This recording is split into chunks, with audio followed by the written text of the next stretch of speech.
ನಮಸ್ತೆ, ಜ್ಯೋತಿ info YouTube ಚಾನಲ್ಗೆ ನಿಮ್ಮೆಲ್ಲರಿಗೂ ಸ್ವಾಗತ. ನಿನ್ನೆ ವಿಡಿಯೋದಲ್ಲಿ ನಾನು ತೊಗರಿಬೇಳೆ ಬಗ್ಗೆ ತಿಳಿಸಿದ್ದೆ. ಆ ವಿಡಿಯೋವನ್ನು ನೀವಿನ್ನೂ ನೋಡಿಲ್ಲ ಅಂದರೆ ಲಿಂಕ್ ಡಿಸ್ಕ್ರಿಪ್ಷನ್ ಬಾಕ್ಸಲ್ಲಿದೆ, ದಯವಿಟ್ಟು ಹೋಗಿ ನೋಡಿ. ಇವತ್ತು ನಾನು ನಿಮಗೆ ತಿಳಿಸ್ತಾ ಇರೋಂತಹ ಬೇಳೆಕಾಳು ಕಡಲೆಬೇಳೆ. ಕಡಲೆಕಾಳು, ಕಡಲೆ ಬುಡ್ಡ ಅಂತಲೂ ಕರಿತೀವಿ ಇದು ಹಸಿಯಾಗಿರುವಾಗ. ಇದರಲ್ಲಿ ಏನೆಲ್ಲ ಪೋಷಕಾಂಶ ಇದೆ ಏನಂತ ತಿಳಿಯೋಣ. ಕಡಲೆನ ನಾವು ಚಿಕ್ಪಿ, ಬೆಂಗಾಲ್ ಗ್ರಾಮ್ ಅಥವಾ ಸೈಸರ್ ಎರೆನ್ಶಿಯಮ್ ಅಂತಲೂ ಕರಿತೀವಿ. ಸುಮಾರು 7500 ವರ್ಷಗಳಿಂದ ಮನುಷ್ಯನಿಗೆ ಚಿರಪರಿಚಿತವಾದಂತಹ ಬೇಳೆಕಾಳು ಈ ಕಡಲೆಕಾಳು.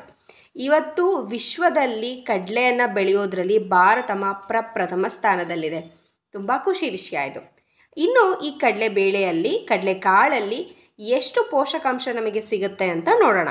100 ಗ್ರಾಮ್ ಕಡಲೆಕಾಳಲ್ಲಿ 364 ಕಿಲೋ ಕ್ಯಾಲರಿ ಶಕ್ತಿ ಸಿಗುತ್ತೆ. 61 ಗ್ರಾಮ್ ಕಾರ್ಬೋಹೈಡ್ರೇಟ್ ಇದೆ, 19 ಗ್ರಾಮ್ ಪ್ರೋಟೀನ್ ಇದೆ, ಮತ್ತು 6 ಗ್ರಾಮ್ ಕೊಬ್ಬಿದೆ, 17 ಗ್ರಾಮ್ ನಾರಿನಾಂಶ ಸಹ ಇದೆ. ಇದಷ್ಟೇ ಅಲ್ಲದೆ sodium, potassium, magnesium, vitamin A ಮತ್ತು ವಿಟಮಿನ್ B6 ಸಾಕಷ್ಟು ಪ್ರಮಾಣದಲ್ಲಿ ದೊರೆಯುತ್ತೆ. ನಾವು ಈ ಕಡಲೆನ ಕಾಳಿನ ರೂಪದಲ್ಲಾದರೂ ಸೇವನೆ ಮಾಡ್ಬೋದು, ಬೇಳೆ ರೂಪದಲ್ಲಿ ಸೇವನೆ ಮಾಡ್ಬೋದು, ಅಥವಾ ಮಿಲ್ ಹಾಕಿ ಆದಮೇಲೆ ಹಿಟ್ಟಿನ ರೂಪದಲ್ಲಿ ಕೂಡ ನಾವು ಕಡಲೆ ಹಿಟ್ಟು ಅಂತ ಬಳಸ್ತೀವಿ. ಹಸಿ ಕಡಲೆನ ಹಾಗೆ ತಿನ್ಬೋದು. ಒಣಗಿದ ಕಡಲೆನ ನೀರಲ್ಲಿ ನೆನೆ ಹಾಕಿ ಅದಂತರ ಬೇಯಿಸಿ ಅಥವಾ ನೆನೆಸಿರೋ ಹಸಿಯಾಗಿಯೇ ಒಗ್ಗರಣೆ ಮಾಡಿ ತುಂಬ ಚೆನ್ನಾಗಿರೋ ಅಂತಹ ಒಂದು ಒಗ್ಗರಣೆ ಕಡಲೆಕಾಳನ್ನು ನಾವು ತಿನ್ಬೋದು. ಇದು ದಕ್ಷಿಣ ಭಾರತದ ಜನಪ್ರಿಯ ಚರ್ಪು ತಿಂಡಿ ಅಂತ ಕರಿಬೋದು.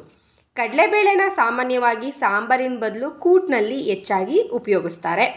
ಕೂಟ್ಗೆ ಪಡವಲಕಾಯಿ, ಕಡಲೆಕಾಳು ಇದೆಲ್ಲ ಮಿಕ್ಸ್ ಮಾಡಿ ಮಾಡಿದ್ರಷ್ಟು ಇನ್ಯಾವ ಬೇಳೆ ಕೂಡ ರುಚಿಯನ್ನು ಕೊಡೋದಿಲ್ಲ. ಇನ್ನು ಯಾವೆಲ್ಲ ತಿಂಡಿ ನಾವು ಕಡಲೆಕಾಳು ಅಥವಾ ಕಡಲೆಬೇಳೆಯಿಂದ ಮಾಡ್ಬೋದು ಅಂತ ನೋಡೋದಾದರೆ, ಕಡಲೆಬೇಳೆನ ಅರೆಬೇರೆ ರುಬ್ಬಿ, ಅಂದರೆ ತರಿಯಾಗಿ ರುಬ್ಬಿ ಅದಕ್ಕೆ ಸ್ವಲ್ಪ ಈರುಳ್ಳಿ, ಕೊತ್ತಂಬರಿ ಅಥವಾ ಪುದೀನ ಹಾಕಿ ಮಸಾಲೆ ವಡೆ ಅಂತ ಕೂಡ ಮಾಡ್ತಾರೆ. ಹಾಗೆ ಇದು ದಕ್ಷಿಣ ಭಾರತದ ಜನಪ್ರಿಯ ತಿಂಡಿ ಆಗಿದೆ. ಈರುಳ್ಳಿ ಅಥವಾ ಸೊಪ್ಪನ್ನು ಹಾಕಿ ಪಕೋಡ ಕೂಡ ಮಾಡ್ತಾರೆ. ಕಡಲೆಬೇಳೆನ ಬೇಯಿಸಿ ಬೆಲ್ಲ ಹಾಕಿ ಹಯಗ್ರೀವ ಅಂತಲೂ ಮಾಡ್ತಾರೆ. ಇದು ತುಂಬಾ ರುಚಿಯಾಗಿರುತ್ತೆ, ಪೌಷ್ಟಿಕಭರಿತವಾಗಿರುತ್ತೆ.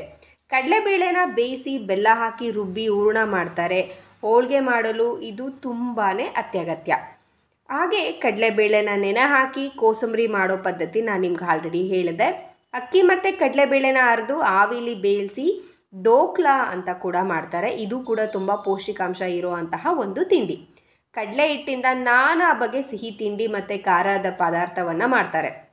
ಮೈಸೂರು ಪಾಕ್, ಬೂಂದಿ, ಲಾಡು ಮಾಡಲು ಕಡಲೆ ಹಿಟ್ಟು ಬೇಕೇ ಬೇಕು. ಹಾಗೆ ಕಡಲೆಬೇಳೆಯಿಂದ ಅಂದರೆ ಕಡಲೆ ಹಿಟ್ಟಿನಿಂದ ಬೋಂಡಾ ಬಜ್ಜಿಯನ್ನು ಕೂಡ ಮಾಡ್ತಾರೆ.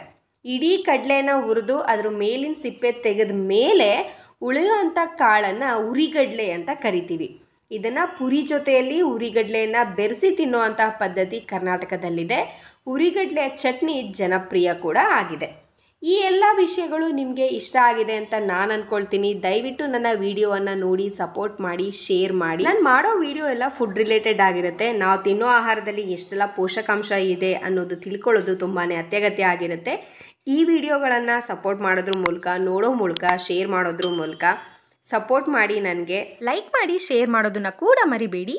ಭೂಮಿ ತಾಯಿಗೆ ನನ್ನ ನಮನವನ್ನು ಸಲ್ಲಿಸುತ್ತಾ ಪ್ರಾಣಿಗಳನ್ನು, ಪಕ್ಷಿಗಳನ್ನು, ಮರಗಳನ್ನು ಬೆಳೆಸೋಣ, ಉಳಿಸೋಣ, ಬೆಳೆಸಿ ಉಳಿಸಿ ನಮ್ಮನ್ನು ನಾವು ಕಾಪಾಡಿಕೊಳ್ಳೋಣ ಅಂತ ಹೇಳ್ತಾ ವಿಡಿಯೋವನ್ನು ಮುಗಿಸ್ತಾ ಇದ್ದೀನಿ. ಧನ್ಯವಾದಗಳು.